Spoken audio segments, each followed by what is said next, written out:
চ্যানেলে যদি তোমরা নতুন হয়ে থাকো তো চ্যানেলটাকে অবশ্য করে সাবস্ক্রাইব করে নেবা আর নতুন নতুন জিকে পাবা। তো চলো আজকের কোশ্চেন শুরু করি। রবীন্দ্রনাথ ঠাকুর কবে নোবেল পুরস্কার পান? উত্তর হলো এ দাগ 1913 সালে পান। কিসের জন্য পান? সাহিত্যিকের জন্য পান। সিভি রমন কিসের নোবেল পুরস্কার কত সালে পান? উত্তর হলো ডি দাগ 1930 সালে পান। সিভি রমন কিসের জন্য নোবেল পুরস্কার পান? ওখানে একটু মিস্টেক আছে, তোমরা একটু ঠিক করে নেবে। তো উত্তর হলো সি দাগ পদার্থ বিদ্যার জন্য পাই, আর 1930 খ্রিস্টাব্দে পাই। ঠিক আছে? তো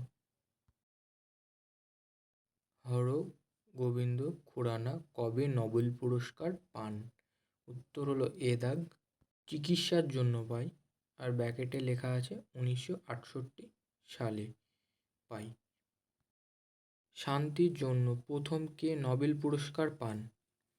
উত্তর হলো সি দাগ মাদার টেরিজা, 1979 সালে পান। অমিত সেন কবে নোবেল পুরস্কার পান? উত্তর হলো এ দাগ 1998 সালে পান। বিদ্যাধর সূর্যপ্রসাদ নাইডু কোন ক্ষেত্রে নোবেল পুরস্কার পান? উত্তর হলো ডি দাগ সাহিত্যের জন্য, 2001 সালে পান। কিছুদিন আগেই পেয়েছে, 2001 সালে। ব্যাঙ্কটরামন রামকৃষ্ণ কবে নোবেল পুরস্কার পান? উত্তর হলো এ দাগ 2009 সালে পান। কৈলাস সত্যার্থী কোন ক্ষেত্রে নোবেল পুরস্কার পেয়েছিলেন?